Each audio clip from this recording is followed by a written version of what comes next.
Media మిత్రులకు అందరికీ కూడా ముందుగా నా హృదయపూర్వక నమస్కారాలు. అలాగే ఈ కార్యక్రమంలో పాల్గొనడానికి ఇచ్చేసినటువంటి నియోజకవర్గ సీనియర్ నాయకులకు, మాజీ శాసనసభ్యులకు, లబ్బి వెంకట స్వామి గారికి, యువ నాయకులు చంద్రమౌళి గారికి, అలాగే జెడ్పీటీసీలకు అందరికీ కూడా నా హృదయపూర్వక నమస్కారాలు తెలియజేసుకుంటున్నాను. అలాగే ఈరోజు రాష్ట్రంలో నూతనంగా ప్రభుత్వాన్ని ఏర్పాటు చేయబోతున్నటువంటి కూటమి ప్రభుత్వానికి కూడా యువజన విభాగం తరఫున, వైఎస్ఆర్ కాంగ్రెస్ పార్టీ యువజన విభాగం తరఫున కూడా నేను శుభాకాంక్షలు తెలియజేసుకుంటూ, అదే రకంగా ఈరోజు నందికొట్కూరు నియోజకవర్గంలో దాదాపుగా వైఎస్ఆర్ కాంగ్రెస్ పార్టీకి 80,000 ఓట్లు పడడం జరిగింది. ఆ 80,000 ఓట్లు వేసి వైఎస్ఆర్ కాంగ్రెస్ పార్టీకి మద్దతు తెలిపిన ప్రతి ఒక్క ఓటర్కు కూడా ముందుగా నా ప్రత్యేక ధన్యవాదాలు, కృతజ్ఞతలు కూడా నేను తెలియజేసుకుంటున్నాను. ఒక ముఖ్యమైన విషయం నేను ఈరోజు చెప్పదలుచుకునేది ఏమంటే నేను రాజకీయాల్లోకి వచ్చి దాదాపుగా 11 సంవత్సరాలు అయింది.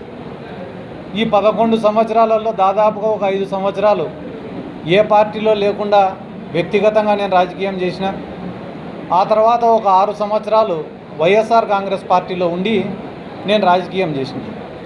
ఈ 11 సంవత్సరాలలో ఏ రోజైనా కూడా సొంత డబ్బు ఖర్చు పెట్టుకొని నేను రాజకీయం చేసినానే తప్ప ఏ రోజు రాజకీయాన్ని అడ్డం పెట్టుకొని ₹1 ఇంటికి తీసుకొని పోయినది కూడా లేదు.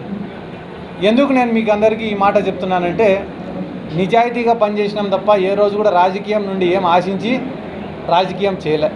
ప్రజల ప్రేమ కోరుకున్నాం, ప్రజల అభిమానం కోరుకున్నాం, ప్రజలు మమ్మల్ని ఇష్టపడాలని కోరుకొని రాజకీయం చేసినామే తప్ప ప్రజల నుంచి ఏం ఆశించి లేదా రాజకీయాల నుండి ఏం ఆశించి మేము రాజకీయం చేయలే.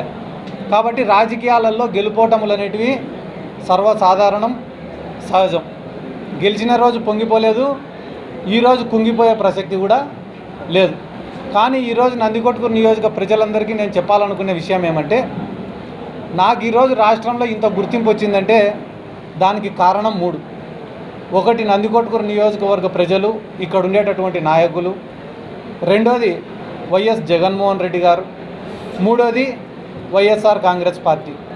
నాకు ఇంత గుర్తింపు ఇచ్చిన ఈ 3 కోసం, అంటే ఒకటి నందికొట్కూరు కోసం, రెండోది జగన్మోహన్ రెడ్డి గారి కోసం, మూడోది వైఎస్ఆర్ కాంగ్రెస్ పార్టీ కోసం నా ఆఖరి శ్వాస వరకు నేను పోరాడతానని చెప్పి ఈ సందర్భంగా నేను గట్టిగా చెప్తున్నా. ఎందుకంటే నేను కూడా అనుకునేవాడిని మనసులో, చాలామంది నాయకులపై జగన్మోహన్ రెడ్డి గారికి దగ్గరగా కూర్చొని మాట్లాడుతుంటే నాకెందుకు ఈ అవకాశం రావడంలే, అంటే నేను పార్టీ కోసం కష్టపడి పనిచేస్తే జగన్మోహన్ రెడ్డి గారికి ఇంకా కొంచెం దగ్గర కావచ్చు, ఎప్పుడు కూడా ఇట్లా ఆలోచించేవాడిని. కానీ చాలామంది పార్టీలలో సీనియర్ నాయకులు ఉంటారు, వాళ్ళకి ఎక్కువ ప్రాధాన్యతలు ఉంటాయి, వాళ్ళు చెప్పిన మాటకే ఎక్కువ వాల్యూ ఉంటుంది. కానీ ఇప్పుడు ప్రతిపక్షంలోకి వచ్చినాం కాబట్టి ఇప్పుడు ఈ 5 సంవత్సరాలు నేను కష్టపడతా.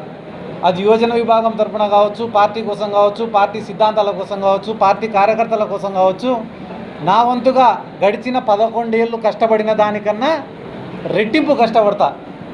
అది దేనికోసం అంటే, ఒకటి నందికొట్కూరు నియోజకవర్గానికి పనిచేయడం కోసం, ఇక్కడ ఉన్న కార్యకర్తల్ని కాపాడడం కోసం, మూడోది జగన్మోహన్ రెడ్డి గారికి దగ్గరగా ఉండి పనులు చేయడం కోసం. ఈ 3 కోసం చాలా కష్టపడి పని చేస్తానని చెప్పి ఈ సందర్భంగా ప్రతి ఒక్కరికి కూడా తెలియజేసుకుంటూ, అదే రకంగా ఈరోజు రాష్ట్రంలో ఎన్నో చోట్ల వైఎస్ఆర్ కాంగ్రెస్ పార్టీ నాయకులపైన, వైఎస్ఆర్ కాంగ్రెస్ పార్టీ యువజన విభాగం నాయకులపైన తెలుగుదేశం పార్టీ వాళ్ళు దాడులు చేస్తున్నారు. ఆ దాడులను కూడా నేను తీవ్రంగా ఖండిస్తున్నా. ఎందుకంటే ఇవన్నీ మేము ఊహించనేటివి కాదు, మేము కొత్తగా చూస్తానేటివి కాదు. కానీ ఒక బాధాకరమైన విషయం ఏమరా అంటే, వైఎస్ఆర్ కాంగ్రెస్ పార్టీ అధికారంలో ఉన్నప్పుడు ఏ ఒక్క దాడి కూడా మేము చేయలేదు.